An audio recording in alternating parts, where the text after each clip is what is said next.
Então, como segundo exemplo, a gente pegou também um exercício lá do Beer-Johnson, Mecânica Vetorial para os Engenheiros, e ele diz o seguinte: um vagão de carga está em repouso sob um trilho que forma um ângulo de 25 graus com a vertical.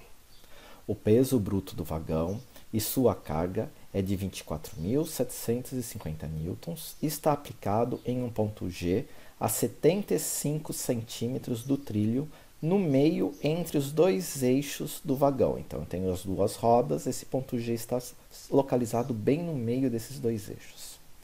O vagão é seguro por um cabo amarrado a 60 centímetros do trilho. Determine a tração no cabo e a reação em cada um desses pares de rodas. Então, pegando o nosso desenho inicial, a primeira coisa é a gente desenhar o diagrama de corpo livre desse vagão. Então, o que eu fiz? Eu peguei esse vagão, tirei ele de cima dos trilhos e cortei o cabo. Desta forma, vão aparecer duas reações, que são as reações em cada um do par de rodas, que eu chamei de R1 e de R2. Essas reações elas são perpendiculares à direção do nosso trilho, né? E vai aparecer uma reação que vai ser a nossa tração referente ao corte do cabo. Percebam que eu orientei o meu eixo coordenado deste problema como x sendo a direção paralela à direção do trilho e o y a direção perpendicular ao meu trilho. Por quê? Porque assim tanto o meu R1 como o meu R2 como o meu T vão estar em direções paralelas a esses eixos coordenados.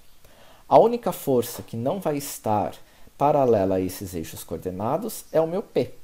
Mas eu sei que o meu P, né, a direção vertical, ela forma 25 graus com a direção do meu trilho. Então, como a direção x é a direção do meu trilho, essa minha direção x forma 25 graus com relação à direção vertical.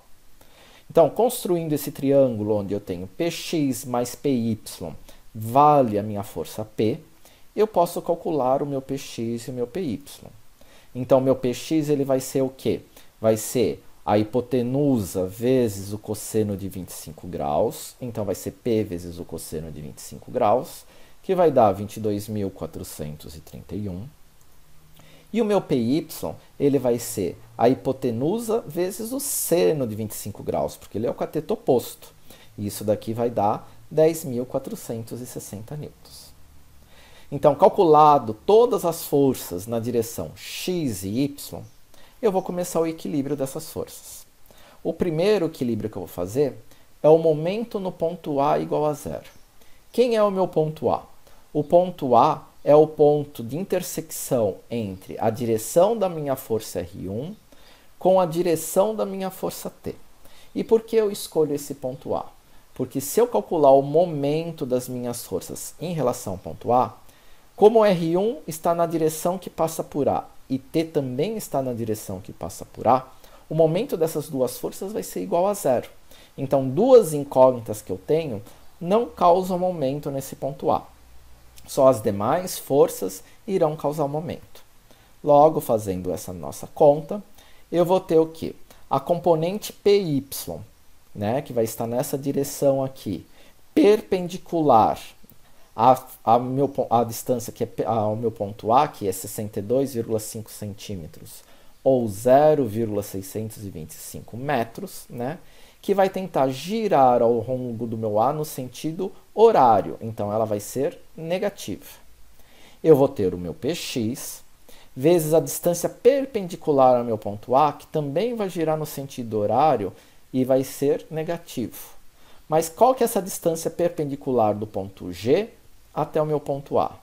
Percebam que do ponto G até o meu trilho eu tenho 75 centímetros. Do ponto A até o meu trilho, eu tenho 60 centímetros. Então, a distância entre o ponto G e o ponto A na direção perpendicular ao meu trilho é 75 menos 60, que vai ser 15 centímetros ou 0,15 metros. E por último, eu vou ter a minha força R2 vezes a distância perpendicular a ela, que vai passar na direção do meu ponto A, que é o 62,5 mais 62,5, que dá 125 centímetros ou 1,25 metros, que se eu segurar lá no ponto A e tentar girar, ela vai girar no sentido anti-horário, logo ela vai ser positiva. Como eu conheço o valor de PY e PX, eu consigo achar o meu valor de R2, e esse valor de R2 vai dar 7.922 newtons. Após isso, vou usar outra equação de equilíbrio, que é a somatória das forças na direção x igual a zero. Então, o que eu tenho na minha direção x? Na minha direção x, eu vou ter o Px, que está no mesmo sentido da direção x, então ele vai ser positivo. E eu tenho a minha tração, que está no sentido contrário ao meu eixo x, então ela vai ser negativa. Como eu conheço o meu Px, eu consigo achar o valor da minha tração, que ela é igual a 22.431 newtons. E por último, eu vou utilizar a somatória das forças verticais, somatória das forças em y igual a zero, porque meu eixo y é vertical, ele está inclinado. E aí, o que eu tenho de forças na direção y? Na direção y, eu tenho o R1 e o R2, que coincidem com a direção y. E eu tenho o meu PY, que aqui no desenho lateral a gente consegue observar que ele é contrário ao meu eixo y. Logo, esse meu PY, aqui saiu o sinal errado, ele vai ser negativo. Então, é R1 mais R2, esqueça esse sinal positivo, coloca menos PY, isso daqui vai ser igual a zero. Fazendo essa minha conta, eu acho que o valor do meu R1 vai ser igual a 2.538 newtons. Percebam que todos esses valores deram positivos. Isso significa que o sentido das forças que eu adotei estão corretos. Tem dúvidas? Revise esse exercício, tente fazer os cálculos novamente desse exercício, pare quantas vezes você precisar esse vídeo, antes de passar para o próximo exemplo. Lembrando, aqui está o sinal positivo, mas na verdade ele é negativo, ok?